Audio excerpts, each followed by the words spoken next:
It's only after independence, under the guidance of Pandit Jawaharlal Nehru, who encouraged science and technology in the country, that the Indian women began to make their presence felt in various fields hitherto considered as the male bastions. At the turn of the 21st century, some of the women in science could even manage to shatter the glass ceiling and go further beyond. But it wasn't a bed of roses for these women in science. So let us examine some of the factors that affected them in their thorny path to success.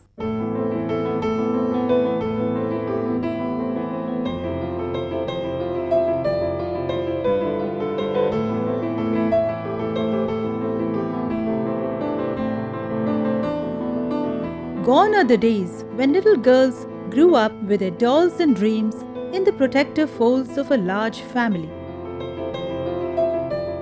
Today, things are different for women. Education, especially higher education, has opened up vast vistas of opportunities like never before. Women are as much a part of the scientific community as men are. Yet, very few women scientists could shatter the glass ceiling. Subtle and not so subtle barriers continue to operate against women in science. The common refrain is, one has to be 2.5 times more productive than the average male to be noticed. Women who have charted their destinies through a male-dominated world could destroy the conventional notion that women don't have what it takes to withstand the rigors of research.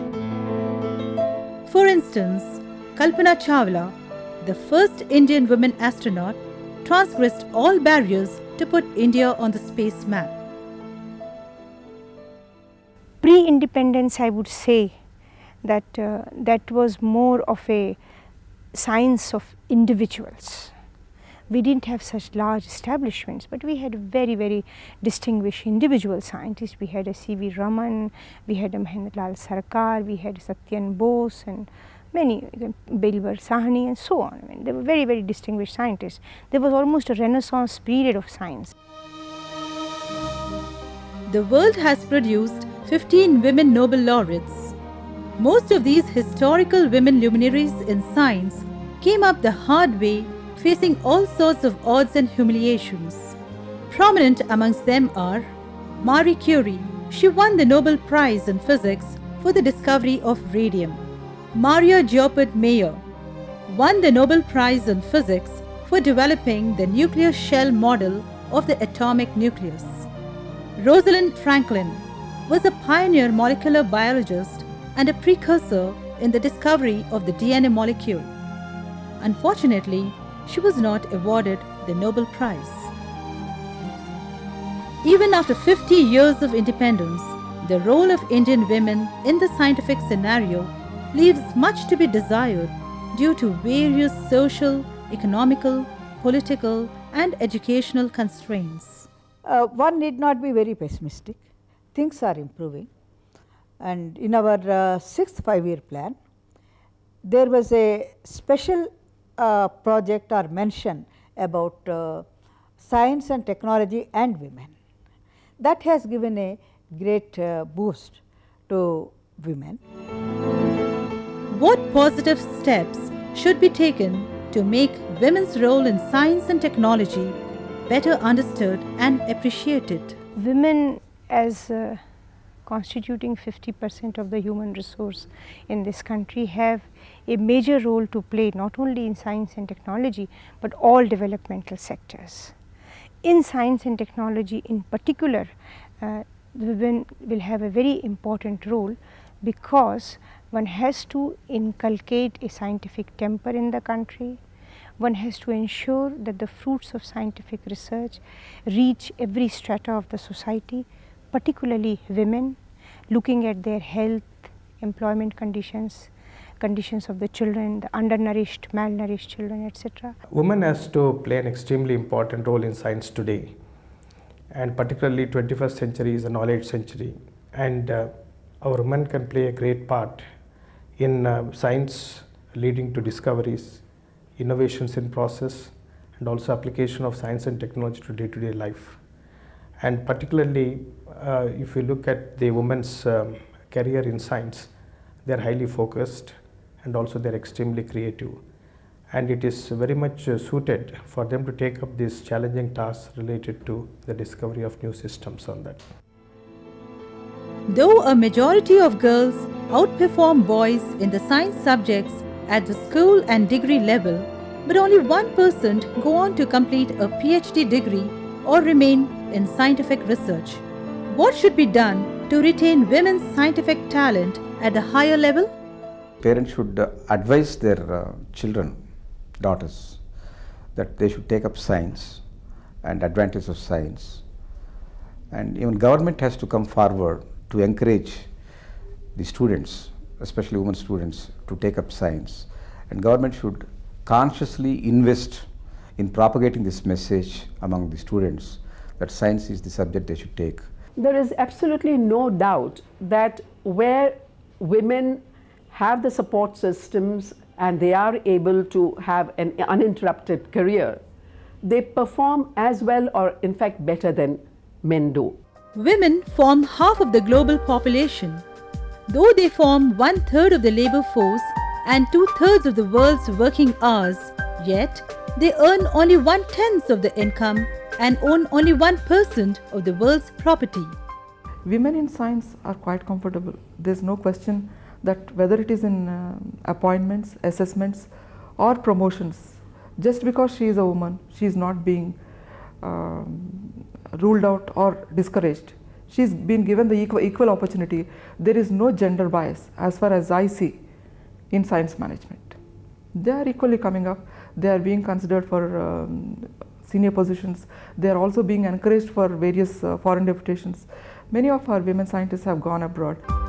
Women are the social conscience of the country. They can provide exceptionally creative and talented technical know-how. How best these inherent skills in women can empower them in seeking better job opportunities on par with men? Science is again an extremely powerful tool for empowerment of women, and it provides them the opportunity to think independently, and also it provides opportunity to take decisions at correct time in a correct fashion. Added to that, it exposes them to the global scene. Women also can play a major part in science, particularly in human resource development, like teaching, training and so on, which again provides access to large number of people, and they know how to deal with a number of people in different training programs and different HRD programs on that. By all means, it empowers women more than what they are at this moment on this. Has gender bias become a thing of the past? I don't think there is a gender bias in entrance to the colleges or pursuing your studies. Perhaps at the much higher level, when you reach the jobs as heads of the departments or heads of the institutions, even there I do not think there is a gender bias. At least I personally have not experienced it. Only thing, women have to prove themselves by working perhaps double the amount of time and energy spent by a man. I hope the men audience will excuse me, because a woman tries to prove herself that she can deliver the goods. Why should there be a gender bias? The whole emphasis is that the entire human resource should be made use of for the developmental purposes. So why should we have a gender bias? We have to give as much importance to the women as to the men. It has been observed that there is no deliberate policy to discriminate women in science as such. Rather, the inequality between the sexes is the result of a mindset that has been handed over through centuries. From the very beginning of medical profession in this country, women have been attracted to this profession. A number of girls used to join the medical course. Over the time, the percentage of women taking to MBBS has increased from maybe a small percentage of less than 10 to now nearly half the number of students in a particular class would be consisting of women. More women going into medicine, biology, and fewer women going into physics and maths. There is no scientific reason for this, but this is just kind of a conditioning that has taken place. I'm very much interested in biological sciences, and instead of pure sciences, and now so much of research work is going on in this biological sciences, which is very much useful for society. So I have chosen this field. Though science has advanced by leaps and bounds, there's still a dearth of women scientists when compared to their male counterparts. In the area of defense, only 600 out of 6,000 scientists are women. At CCMB, 24 out of a total of 78, at NGRI, 12 out of 200, and at IICT, 31 out of 189 scientists are women. It is very common to find senior women faculty remaining invisible and marginalized in their own departments and from positions of any real power. When it comes to awards and policy-making decisions, they tend to get overlooked. Compared to the earlier years, we find more and more women getting elected to various science academies, more and more women getting awards, more and more women coming to higher positions, making conscious effort to see that women get invited to speak in seminars, international meetings. They should be deputed, and there should be at least one woman speaker in every seminar. This will give them an opportunity to become visible. In every part of society, male chauvinism is there. The proof of that is they are calling reservations for women in parliament, reservation for women in bus seats, railway compartments. That means they are indirectly, invisibly sending a message that they are weaker section. As long as such kind of reservations and special mention of women is made, my opinion is they are expressing their chauvinism, and invariably the situation will continue. They are not going to give them an equal opportunity. That they are not being given, in my opinion. In majority of the institutions I have been observing, they are needed, but they are not equal. They are needed to a level where they can maneuver them. The numbers, the intellect, everywhere, I think they are not getting adequate place in society. Scientific work by nature is extremely demanding. Are women scientists really dedicated to their work by putting in as much time and effort as their male colleagues, or are they just working for monetary benefits? Scientists don't get paid at all. I mean, if you compare them with the people, I mean, with the scientists who are in the industry, basic scientists don't get paid at all.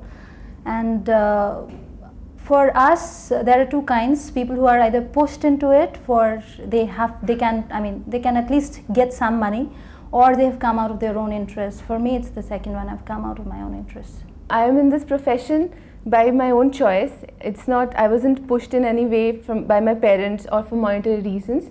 I'm doing what I like to do, and I'm really enjoying it. A lot of advantages are there in having women in science, because science is a matter of temperament, and woman temperament, normally what we observe is they have a lot of patience, perseverance. In research especially, one has to adhere to the workbench, and they have to think constantly on the subject. Based on the data by the Science Citation Index of the Institute of Science Information, it is found that in India, women publish less but in more prestigious journals. I think women don't do badly when it comes to publications. Even for those who have had breaks in career and who are struggling with other problems, they are more serious, they are more dedicated, and their publication, I can say only from the experience that I have at the National Institute of Nutrition, I don't think women fare any worse than men. In fact, many of them do better. The opinion and attitudes of peers are crucial for career development for women.